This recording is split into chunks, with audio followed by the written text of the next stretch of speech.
வணக்கம். இது எஃப்னா தமிழ் டிவியின் இலங்கையின் இன்றைய காலை செய்திகள். நல்லூரானை வழிபட்ட தமிழ் பொது வேட்பாளர் தந்தை செல்வாவுக்கும் அஞ்சலி.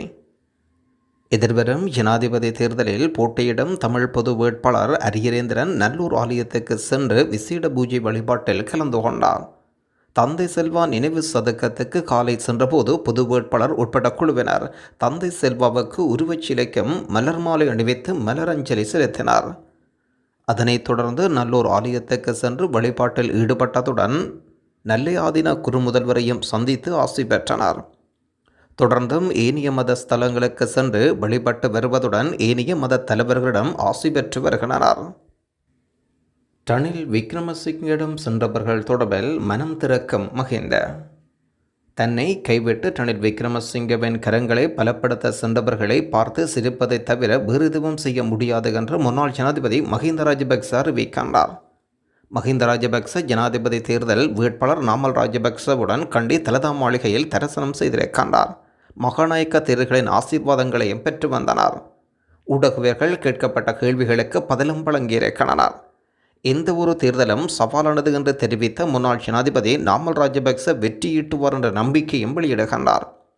கட்சியை விட்டு சென்றவர்கள் மீண்டும் கட்சியில் இணைந்து கொள்வீர்களா என்ற கேள்விகளுக்கு மஹிந்த ராஜபக்ச சிரித்துக் கொண்டே, எனக்கு அருகில் ஒரு சலூன் கதவு உள்ளது, நீங்கள் செல்லலாம், நீங்கள் வரலாம், அவர்கள் எப்போது வேண்டுமானாலும் திரும்பியும் வரலாம் என்றும் பதில் வழங்கியிருக்கின்றார்.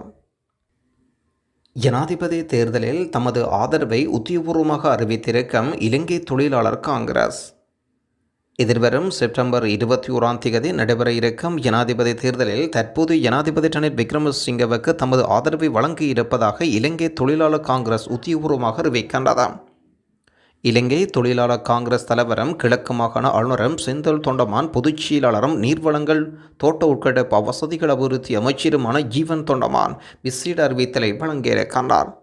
ஜனாதிபதி தேர்தலில் யாருக்கு ஆதரவு வழங்குவது என்பது தொடர்பில் ஆராய்ந்து இறுதி முடிவு எடுத்திருப்பதாக அறிவித்துள்ளனர். ஜனாதிபதி வேட்பாளர் தொடர்பில் விரிவாக ஆராயப்பட்டு வருவதுடன் தேசிய சபை உறுப்பினர்களின் கருத்துக்கள் உள்வாங்கப்படுகின்றன. இதன் பின்னரே ரணிலுக்கான முழு ஆதரவு இலங்கை தொழிலாளர் காங்கிரஸ் உத்தியபூர்வமாக அறிவிக்கும் என்றாம் செய்தியாளர் சந்திப்பில் கருத்து வெளியிட்டிருக்கின்றார் ஜீவன் தொண்டமான். கொழும்பில் கூரிய ஆயுதத்தினால் தாக்கப்பட்டு முச்சக்கரவண்டி சாரதி படுகொலை. கொழும்பில் முச்சக்கரவண்டி சாரதியொருவர் கழுத்தறுக்கப்பட்டு படுகொலை செய்யப்பட்ட சம்பவம் ஒன்று இடம்பெற்றுள்ளது.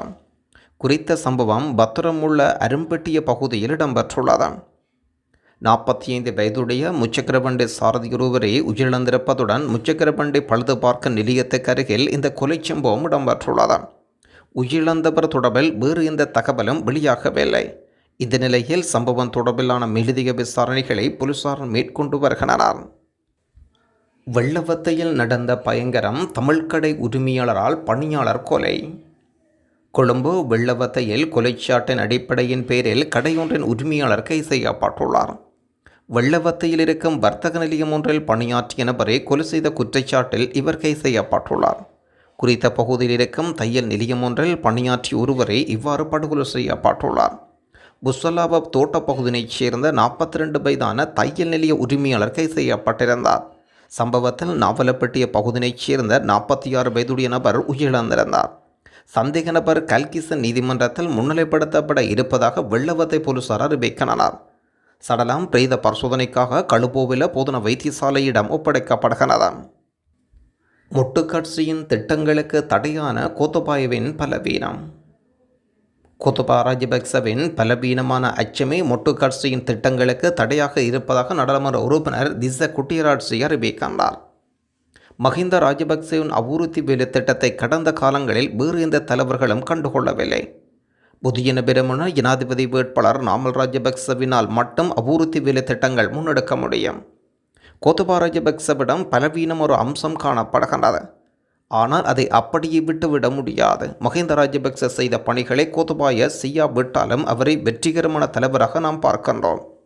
இதற்கமைய ராஜபக்சவின் கொள்கையை முன்னெடுத்து செல்வதற்கு மிகவும் பொருத்தமானவர் என்று மகன் நாமல் ராஜபக்ச அறிவிக்கின்றார். எனவே நாமல் ராஜபக்சவை கட்சி வேறுபாடுகளின்றி ஜனாதிபதியாக்க வேண்டும் என்று நாங்கள் நம்புகின்றோம்.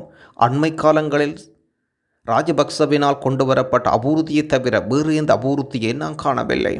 மஹிந்த சிந்தனையில் தடைப்பட்ட அபிவிருத்தியை முன்னெடுத்து செல்வதற்கு 38 வயதான இளம் தலைவர் மிகவும் பொருத்தமானவர் என்றும் செய்தியாளர் சந்திப்பில் கருத்து வெளியிட்டிருக்கின்றார்.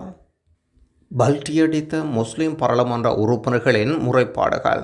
ரிசார்ட்டின் திட்டங்களுக்கு தடை. அகில இலங்கை மக்கள் காங்கிரஸ் தலைவரும் நாடாளுமன்ற உறுப்பினருமான ரிசார்ட் பதுதீன் 6 மாவட்டங்களில் மேற்கொள்ளப்பட்டு வந்த 200 மில்லியன் ரூபாய் பெறுமதியான அபிவிருத்தி திட்டங்கள் ஜனாதிபதி செயலகத்தினால் வழங்கப்பட்ட உத்தரவுக்கமைய உடனடியாக நடைமுறைக்கு வரும் வகையில் இடைநிறுத்தப்படுகின்றது. மன்னார், வவுனியா, முல்லைத்தீவு, புத்தளம், திருகோணமலை, மட்டக்களப்பு ஆகிய மாவட்டங்களில் அபிவிருத்தி நடவடிக்கைகளை மேற்கொள்வதற்கான அனுமதி ரிசார்ட் பதுதீன் பெற்றிருந்தார். பொதுமக்கள், கிராம அபிவிருத்தி சங்கங்கள், நலன்புரி சங்கங்கள், ஏனைய சமூக அடிப்படையிலான அமைப்புகளின் கோரிக்கைகளை அடிப்படையாக கொண்டு இந்த பிரதேசங்களில் அவசர அபிவிருத்தி நடவடிக்கைக்காக இந்த திட்டங்கள் முன்னெடுக்கப்பட்டிருந்தது. இவ்வாறு இருப்பினும் ஜனாதிபதி செயலக கணக்காளரினால் கடந்த வியாழக்கிழமை திட்டங்களை நிறுத்துவதற்கான உத்தரவுகள் பிறப்பிக்கப்படுகின்றன. குறித்த திட்டங்கள் நிறுத்துமாறும் உடனடியாக நடைமுறைக்கு வரும் வகையில் நிதியை ஜனாதிபதி செயலகத்துக்கு மாற்றுமாறும் ஜனாதிபதி செயலக கணக்காளர் அறிவிக்கின்றார். எதிர்வரும் ஜனாதிபதி தேர்தலில் ஜனாதிபதி வேட்பாளர் சஜித் பிரேமதாசவை ஆதரிப்பதாக தாம் அறிவித்ததை தொடர்ந்து இந்த நடவடிக்கை எடுக்கப்பட்டிருப்பது மிகவும் கவலைக்குரியது என்று ரிசார்ட் பதுதீன் அறிவிக்கின்றார். இந்த முடிவு ஜனாதிபதிக்கு தெரியாமல் சில அதிகாரிகளால் எடுக்கப்பட்டிருக்கலாம் என்று சந்தேகம் வெளியிட்டுள்ளார். இந்த உத்தரவுகளுக்கு அமைய ரத்து செய்யாவிட்டால் தேர்தல் ஆணைக்குழுவிடம் முறையிட வேண்டிய தேவை கட்டாயம் ஏற்படும் என்றும் எச்சரித்திருக்கின்றார். இந்த முயற்சிகள் நெறிமுறையற்ற நடவடிக்கை என்றும் தேர்தல் சட்டங்களை மீறுவதாகவும் ரிசார்ட் பதுதீன் செய்தியாளர் சந்திப்பில் கருத்து வெளியிட்டுள்ளார்.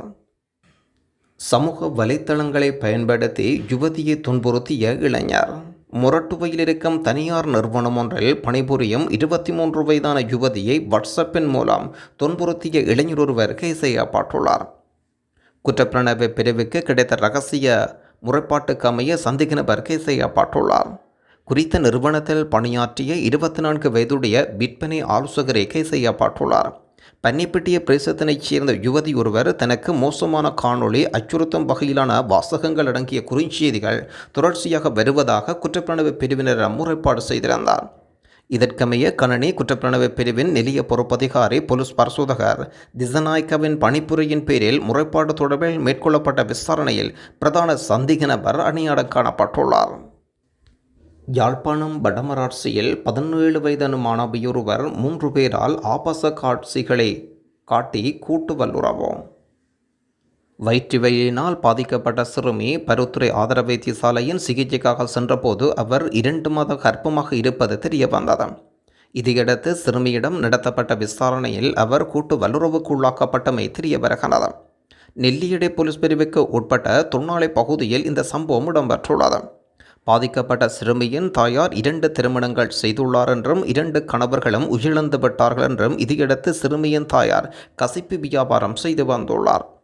சிறுமியின் தாயின் சகோதரி அயல் வீட்டு வசித்து வந்ததாகவும் அவர் சிறிது காலத்தின் முன்னர் கணவரை பிரிந்து சென்று விட்டார் என்றும் கணவர் அதே வீட்டில் தொடர்ந்து வசித்து வருகின்றார் என்றும் மனைவி பிரிந்து சென்றதை அடுத்து மனைவியின் சகோதரி வீட்டுக்கு அயல் வீடு சாப்பாடுக்காக வருவது வழக்கம். இந்த சமயத்தில் மனைவியின் சகோதரியின் மகளான சிறுமியை காதலிப்பதாக தெரிவித்துள்ளார். இந்த சமயத்தில் சிறுமிக்கு 16 வயது சிறுமியிடம் காதல் விண்ணப்பம் செய்த சித்தப்பாவுக்கு வயது 34. சிறுமியை காதலிப்பதாகவும் அவரை திருமணம் செய்வதாகவும் சித்தப்பா கூறிய போது சிறுமி மறுத்ததாகவும் தனது வாயைப்போத்தி வலுக்கட்டாயமாக வல்லுறவுக்கு உள்ளாக்கப்பட்டதாக தெரிய வருகிறது. இந்த சமயத்தில் சிறுமியின் தாயார் புற்றுநோயினால் பாதிக்கப்பட்டு சிகிச்சை பெற்று வருகின்றார். இந்த விவரங்களை சித்தப்பா தனது நண்பர்களாக 21 மற்றும் 22 வயதான 2 இளைஞர்களிடம் கூறியிருக்கிறார். தாயார் சிகிச்சை முடிந்து வீடு திரும்பியதும் கசிப்பு வியாபாரத்தை நடத்திய போதும் அவரிடம் கசிப்பு கொடுக்கச் சென்ற 21 மற்றும் 22 வயதான 2 நபர்கள் சிறுமியை வல்லுறவுக்குள்ளாக்கியுள்ளனர். 2023 நவம்பர் மாதத்தில் சித்தப்பாவினால் வல்லுறவுக்கு உள்ளாக்கப்பட்ட சிறுமி இந்த மாதம் 12ஆம் தேதி வரை அவர்களால் பலமுறை வல்லுறவுக்குள்ளாக்கப்பட்டுள்ளார்.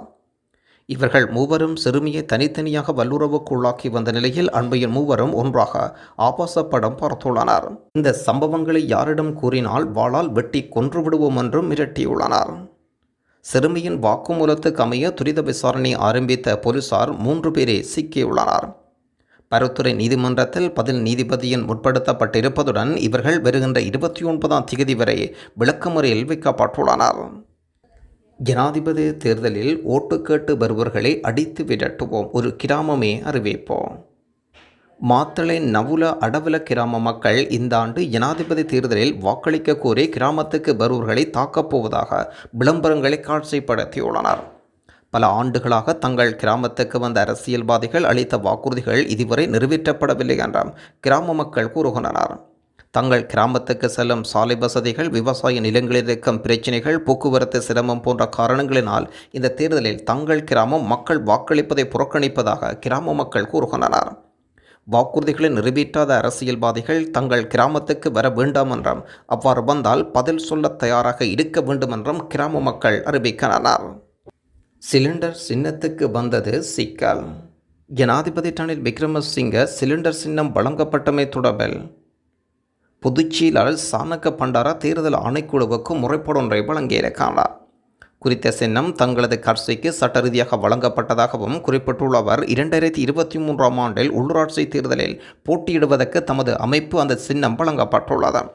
எனவே சுயேட்சை வேட்பாளராக களமிறங்கியிருக்கும் ஜனாதிபதி ரணில் விக்ரமசிங்கவுக்கு வழங்கிய அந்த சின்னத்தை மீளப்பெறுமாறு அந்த அமைப்பு சுட்டிக்காட்டியிருக்கின்றது.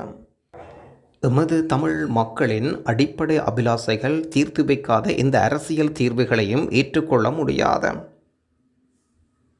போலியான வாக்குறுதிகளையும் போலியான கூட்டுக்களையும் நம்பி இதுவரை நாம் வாக்களித்து ஏமாந்தது போதும்.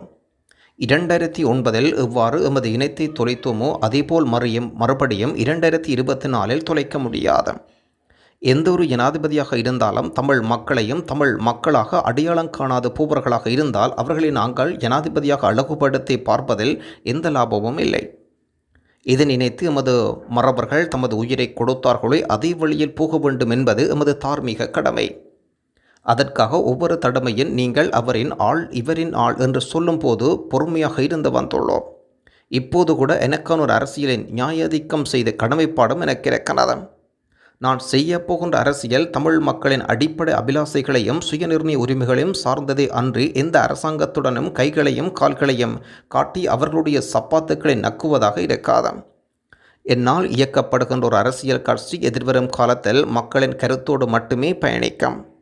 எந்த ஒரு அரசியல் லாபம் காரணமாக எந்த ஒரு பேரினவாத சக்திக்கும் பணியாத ஒரு அரசியல் கட்சியை நாம் கட்டமைத்து அதனை மக்கள் தேர்வாக மக்கள் விருப்பாக மாற்றுவது எமது தலையாக கடமை. இதுவரை 44,000 மறவர்கள் நாங்கள் இழந்திருக்கின்றோம். எங்கோ ஏதிலோ சென்று கைகளை கட்டி நிற்பதல்ல. இந்த ஜனாதிபதி தேர்தல் ஆனது தமிழ் மக்களுக்கு என்ன செய்ய போகின்றது என்பதுதான் எனது அடிப்படை கேள்வி. எனது வாக்கு வங்கியில் இருப்பது வைத்துக்கொள்வதற்காக இந்த ஜனாதிபதியை ஆரம்பிக்கும் முட்டாள்தனமான செயலில் நான் இறங்கப் போவதில்லை.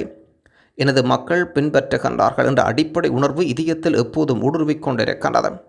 யாருக்கும் அடிப்பணியேன். ஒவ்வொரு தமிழனின் அன்புக்கு நான் கட்டுப்பட்டவன் என்று செய்தியாளர் சந்திப்பில் கருத்து வெளியிட்டிருக்கின்றார் ராமநாதன் அர்ச்சுனா. நாமல் ராஜபக்சவுக்கு ஆதரவு திரட்டுவதற்காக 120 பொதுக்கூட்டங்கள். ஸ்ரீலங்கா பொதுஜன பெரமுன கட்சியின் ஜனாதிபதி வேட்பாளர் நாமல் ராஜபக்சவுக்கு ஆதரவு திரட்டும் வகையில் பிரதாக 120 கூட்டங்கள் ஏற்பாடு செய்யப்பட்டிருப்பதாக இலங்கைக்கான ரஷ்யாவின் முன்னாள் தூதுவரும் ராஜபக்ச குடும்ப உறுப்பினருமான உதய வீரதுங்க அறிவிக்கின்றார். இதில் 40 கூட்டங்களில் மஹிந்த ராஜபக்ச கலந்து கொள்வார் என்ற முதலாவது பிரச்சார கூட்டம் எதிர்வரும் 21ஆம் தேதி ஆரம்பமாகும். ஜனாதிபதி தேர்தல் களத்தில் தற்போதைய சூழ்நிலையில் சஜித் பிரேமதாச முன்னிலையாக இருக்கின்றார். நாமல் ராஜபக்சவும் சஜித்துடன் போட்டியிட இருக்கின்றார். தேர்தல் பிரச்சாரம் ஆரம்பமான பிறகு சஜித்தையும் அவர் முந்துவார். நாமல் ராஜபக்ச களமிறங்கியுள்ளதனால் ரணில் விக்ரமசிங்க அச்சத்தில் இருக்கின்றார். நாடாளுமன்ற உறுப்பினர்கள் அவர் பக்கம் சென்றிருந்தாலும் மக்கள் மொட்டு கட்சியுடன் தான் இருக்கின்றனர். ஜனாதிபதி தேர்தல் நாமல் ராஜபக்ச வெற்றி பெற்றால் நாடாளுமன்ற உறுப்பினர் ஜோன்சன் பெர்னாண்டோ ஸ்ரீலங்கா பொதுஜன பெரமுன கட்சியின் பிரதான வேட்பாளர் என்றும் அறிவிக்கப்படுகின்றது. கல்பிட்டிய பிராந்திய அமைப்பாளர்கள் ஹஸ்வான் தலைமையில் தூய தேசத்துக்கான இயக்கத்தை மக்கள் மயப்படுத்த விசேட கலந்துரையாடல் ஒன்று கல்பிட்டி நகரத்தினைச் சேர்ந்த சமூக ஆர்வலர்களுடன் நடைபெற்றிருந்தது. இதில் அதிகளவான இளைஞர்களும் அனுபவசாலிகளும் கலந்து கொண்டனர். இந்த கலந்துரையாடலில் எதிர்கால திட்டம், புத்தளம் மாவட்ட அரசியல் நோக்கம், தேசிய அரசியல், கல்பிட்டி பிராந்தியத்தில் அரங்கேறும் பிரித்தாளும் அரசியல் போன்றவைகள் விசேடமாக கலந்தாலோசனை செய்யப்பட்டிருக்கின்றது. கல்பிட்டி நகர மக்களிடையே இருக்கும் பல கேள்விகளும் மற்றும் பலத்த சந்தேகங்களும் தெளிவூட்டல்களும் இதில் வழங்கப்பட்டிருக்கின்றது. கல்பிட்டிய பிராந்த அமைப்பாளர் ஹஸ்வான் தலைமையில் இந்த விசேட ஆய்வு பிரச்சாரங்கள் இடம்பெற்றிருந்த விடயமும் குறிப்பிடத்தக்கது. நன்றி.